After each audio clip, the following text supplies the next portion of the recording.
आज मेरे पास एक स्टोरी है, सुनना है? चलो आप सुनाती हूँ। तो ऐसा है कि आज से 4-5 महीने पहले आई गेस, इतना टाइम हो गया ना मुझे गए हुए। तो 4-5 महीने पहले नॉर्मल रूटीन की तरह मैं अपने सैलून में काम कर रही थी और मेरे पास एक कॉल आती है मेरी अम्मी की और मैं उनसे बात करती हूँ, रैंडम बात करती हूँ। जब मैं काम कर रही थी तो मैं इतनी कॉल्स नहीं लेती हूँ, और या उठा भी लेती हूँ तो फिर मैं बोलती हूँ अम्मी मैं अभी बिज़ी हूँ, थोड़ी देर बाद कॉल करती हूँ। और बहुत फॉर ग्रांटेड लेते हैं अपने पेरेंट्स को। तो मैंने भी इसी तरह से उनसे बोला कि मैं अभी बिज़ी हूँ, थोड़ी देर बाद बात करते हैं, और मैंने कॉल कट कर दी। उसके बाद मैं अपने काम में बिज़ी हो गई और मैं भूल गई, ना मैंने रात को कॉल की, ना मैंने अगले दिन कॉल की। और उसके 2 दिन बाद सुबह जब मैं उठी अपने बच्चों के स्कूल के लिए, तो स्कूल भेज के जस्ट मैं लेटी ही थी तो मेरे पास मेरे भाई की कॉल आती है और वो मुझे बताते हैं, और उनकी आवाज़ बहुत काँप रही थी। वो मुझे बताते हैं कि अभी अम्मी की तबीयत बहुत ख़राब है और मैं उनको हॉस्पिटल लेके जा रहा हूँ, उनको सांस लेने में तकलीफ़ हो रही है, वो आप सबको याद कर रही हैं, आप सबका नाम ले रही हैं।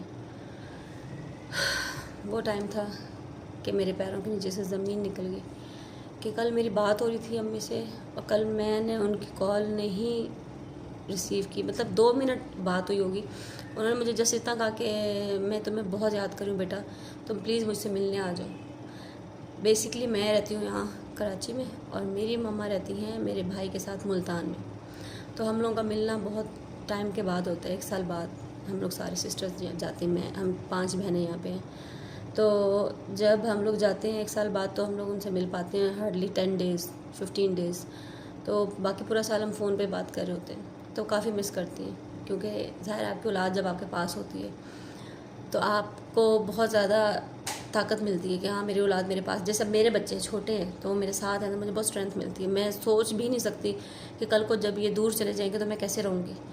वो फेज़ से गुजरी थी मेरी मम्मा। तो उन्होंने, भाई ने जिस तरह मुझे बताया कि इस तरह अम्मी की तबीयत बहुत ज़्यादा ख़राब हो रही है और वो आपको याद कर रही है, तो मुझे तो कुछ समझ ही नहीं आया। और मैंने अपने माइंड में ये बना लिया कि बस अभी मुझे जो गाड़ी मिलेगी मैंने निकलना है और मैंने अम्मी के पास पहुंचना है हर हाल में।